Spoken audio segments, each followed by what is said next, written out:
cómo es que hay ciertas alianzas regionales que nos permiten creer que la mexicana no está exenta de ello y que incluso hay varios mensajes que desmenuzar todavía de los comicios del pasado 6 de junio, en donde creo dentro de los procesos, al menos con todo el privilegio que he tenido de vivirlo ahí en primera línea, fue bastante similar este análisis que se hizo del proceso ecuatoriano, y me refiero a un análisis responsable, no golpista, no desestabilizador, en donde parece ser que hay cierto grupo de gente, ¿no?, que si bien apoya al presidente López Obrador, hoy también han visto las fallas y ausencias o contradicciones del partido en turno, Morena, y que decidieron o no acudir a las urnas o votar tal vez en contra del partido.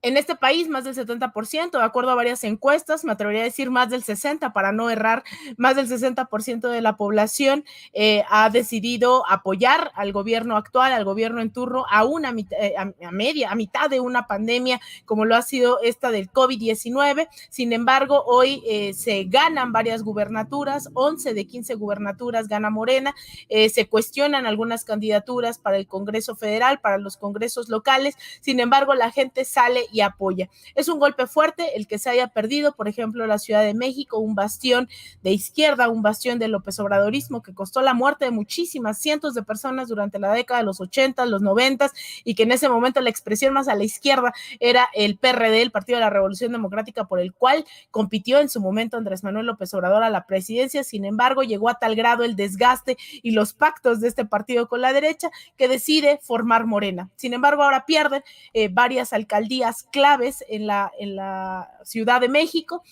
Hay bastantes todavía lecturas de cómo se llega a eso. Sin embargo, creo que no se debe subestimar a una derecha que está dispuesta a través de los congresos, a través del poder judicial, como en el caso de Brasil, o a través de estos organismos como la OEA, que valga decir, no sé si ven, algunos de los panistas en este país ya acudieron a la OEA a decir que en México no hay democracia, que hay una dictadura, a la cual Luis Almagro tiene que venir a salvarnos, y parece chiste, pero es anécdota, ¿no?, que sigan haciendo este tipo de moviendo estas piezas del ajedrez de la derecha golpista. Y bueno, hoy México se enmarca en estos llamados segunda ola de gobiernos progresistas, mientras vemos resistencias en las calles, en las urnas, en el caso de Chile con una asamblea constituyente. Bien lo mencionas, el caso de Colombia, que debería de ser titular todos los días, con más de 70 asesinatos en lo que va de las revueltas desde el pasado 28 de abril, con cientos, miles, en realidad más de 1,000 situaciones de violencia física, muchos de ellos, se habla de más del 90% ejercidas por las fuerzas policiales, por las fuerzas militares, con abuso sexual por parte de las mismas fuerzas policiales.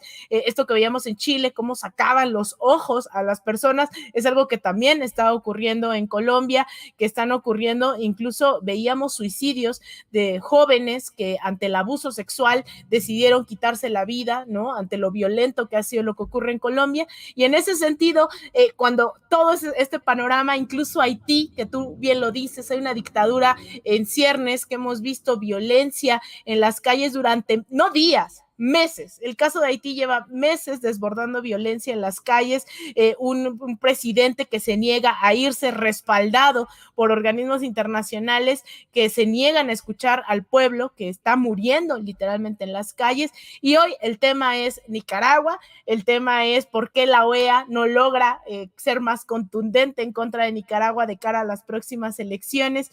Para ir cerrando, Ben, ¿cuál es tu balance regional? ¿Qué podemos esperar? Y sobre todo, ¿cómo ves México justamente en medio de todo esto que está ocurriendo en América Latina? Sí, pues creo que hoy en día México está jugando un papel mucho mejor. No es perfecto, hay críticas como siempre, pero la verdad es que vimos en la época neoliberal en México con el PRIAN, ¿no? Que en particular recientemente con Felipe Calderón y con Enrique Peña Nieto, la verdad es que estos gobiernos neoliberales solo hicieron lo que quería Estados Unidos. Y ahora estamos viendo que México está volviendo a la doctrina Estrada. Y esto es muy importante porque es muy cómico porque tú mostraste los tweets de las élites neoliberales de México como Krause y los demás. Y ellos estaban diciendo que qué vergüenza, es vergonzoso que el gobierno mexicano está haciendo esto y no está no se está metiendo en la política interna de México y todo eso, pero la verdad es que la doctrina Estrada en México no es nueva para nada. Es una doctrina de 1930. Entonces México tiene una historia muy buena, muy importante de la no injerencia en los asuntos internos de otros países y de hecho por la mayoría de su historia moderna, después de la Gran Revolución Mexicana, México, por la mayoría de su historia moderna, tenía esta doctrina de no injerencia. La injerencia por parte de México solo es una doctrina nueva y es una doctrina que llegó con los gobiernos neoliberales como Felipe Calderón. Y esa época espantosa de la guerra, la llamada guerra contra el narcotráfico, todo eso. Entonces, sí, hay críticas, pero al mismo tiempo creo que México y Argentina también están jugando un papel mejor. Se puede mejorar, pero es mejor.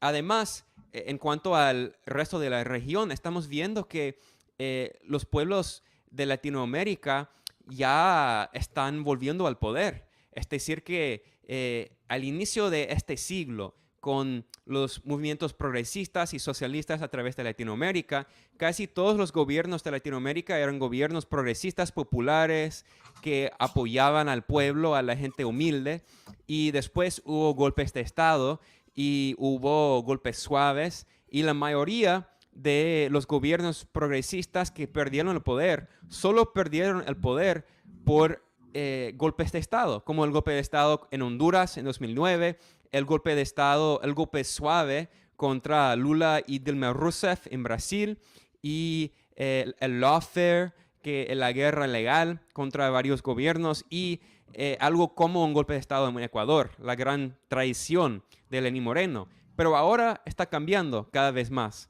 En México hay un gobierno de la centroizquierda, en Argentina de la centroizquierda, en Perú ahora hay un gobierno, si no hay otro golpe de Estado. Y es por eso que tenemos que ser muy...